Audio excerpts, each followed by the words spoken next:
So now we're going to talk about databases, and databases are amazing, transformative. They're pivotal.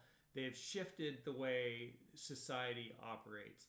So being able to store data and then to retrieve information from that data is mind blowing. It's mind blowing what databases have allowed us to achieve. And so we're going to learn the fundamentals of how databases work. In particular, we're going to look at relational databases. And we've already touched on this briefly, but we're going to see it in more detail and just talk a little bit about it. But the first thing to know about databases is that they are one of these technologies, and there's a few of these technologies in the history of humanity. They're a technology which has transformed the way humans live.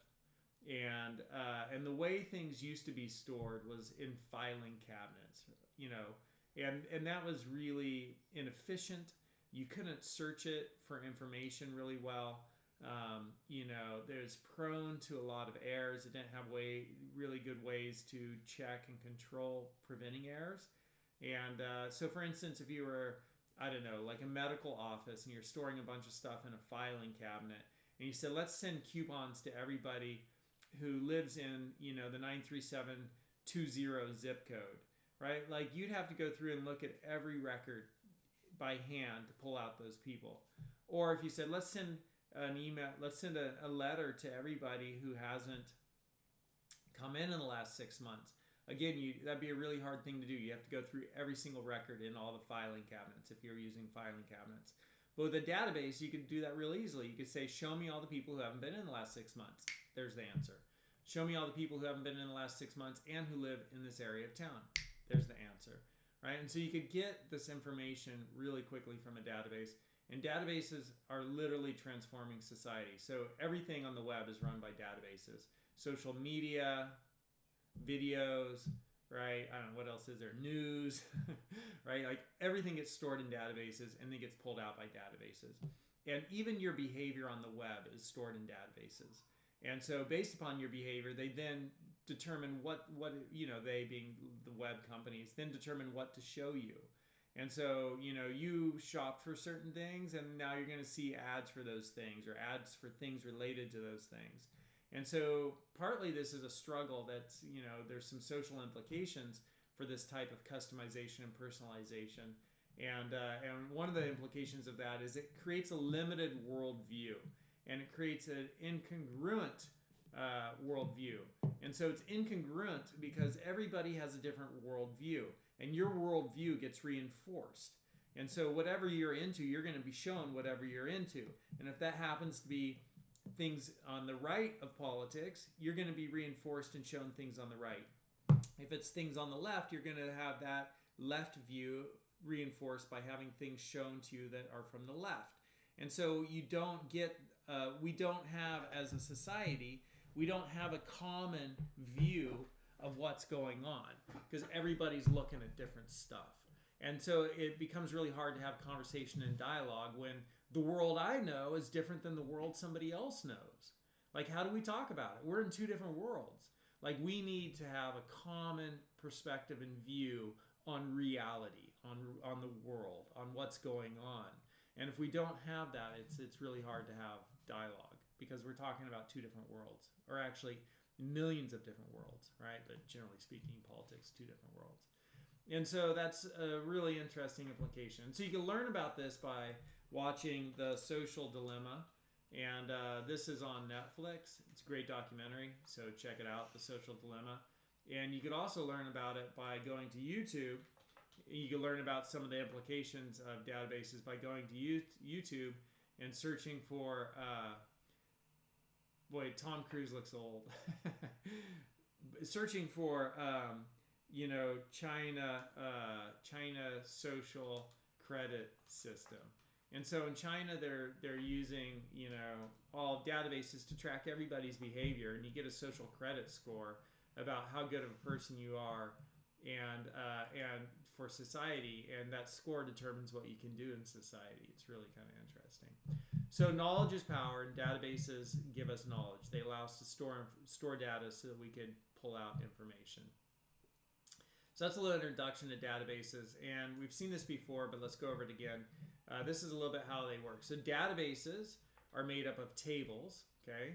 Let me look for the data hierarchy here. And tables are made up of records, and records are made up of fields, and fields are made up of characters. So that's the data hierarchy.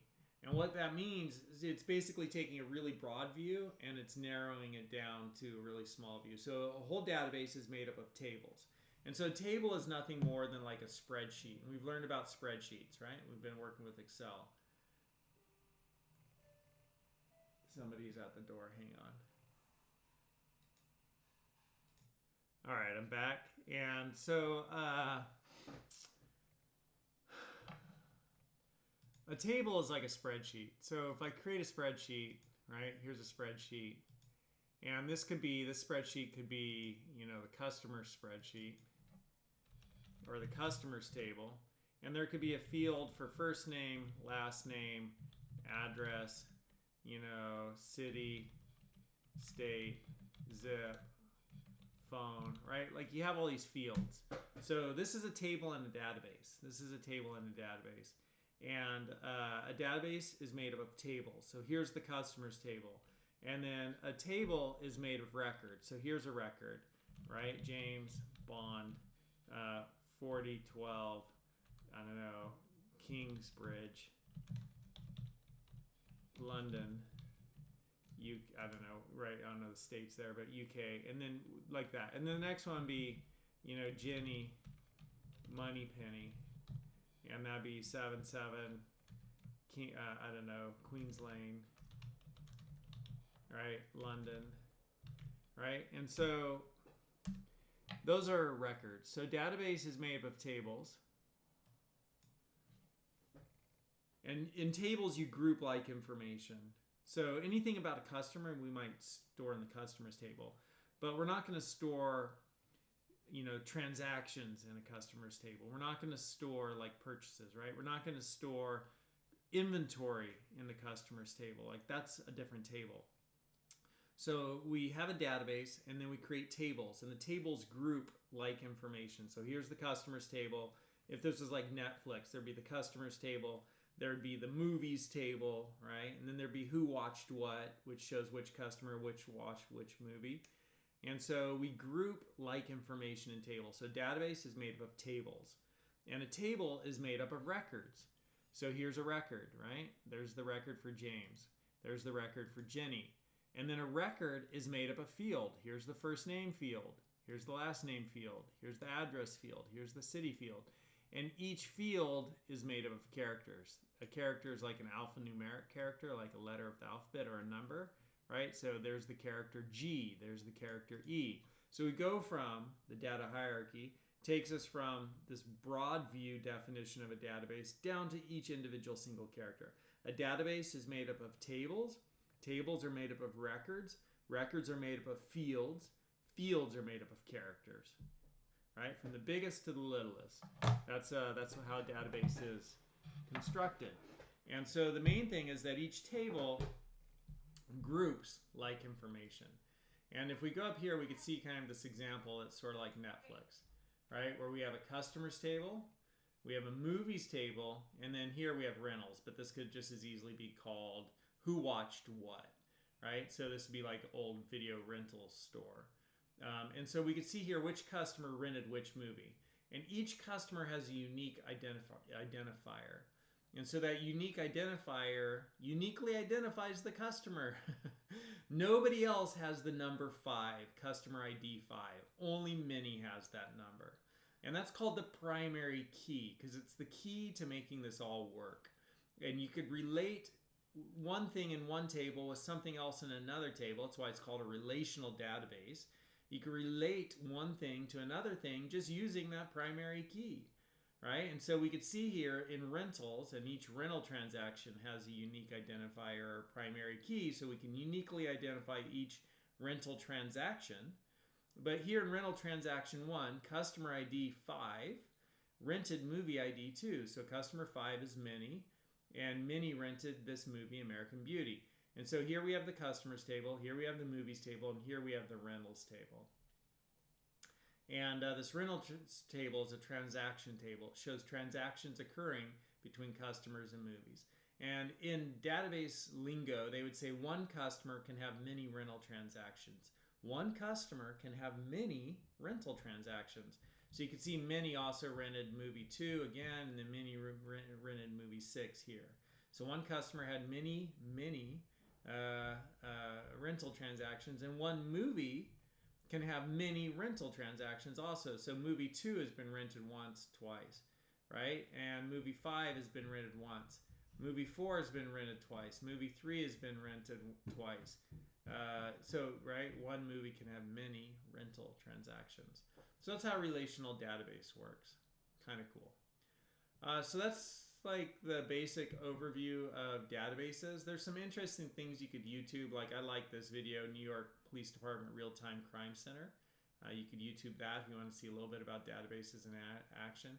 Some advantages of databases is they give us better information, faster response time, lower operating costs, and improved integrity of the data, right? So the data has better integrity. The disadvantages is that there's a higher software cost. There's increased vulnerability. Somebody, could break in, take it, all of the data if they do get in. Whereas if it's a filing cabinet, it's hard to carry away.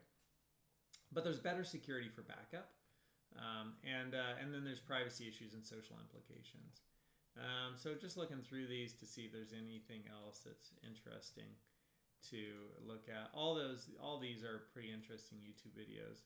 Stockholm's lights, and I'm just looking here. So we learned about primary key queries are when you ask a question of the database, and so a query is a question, and so it's a word that comes from England. And in England, a query is a question. They say you have a query. That means you have a question, generally speaking. And so anyhow, you could query the database, ask it a question, like which customers haven't seen us in the last 6 months. You could run that query and get answers out.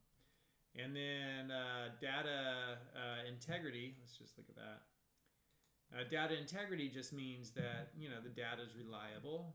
To have integrity means you could count on what's being reported. And data validation means you're validating data before it gets entered into the database. And so data validation, like, maybe you're going to enter the state. You could only choose whether it's CA or WI or WA, right? You can only choose from a list. You can't enter X2, right? Which is not a state. So that's a type of data validation. Or enter your email address, now re-enter it, and they're comparing to make sure they're the same. They're validating the data, right? So it's a little bit about databases. Pretty quick, pretty quick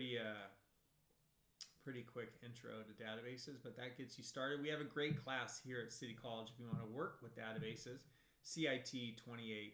Check it out. I will see you next week. I hope you have a great week. Get caught up, do your work. All right? That's how you succeed. See you next time.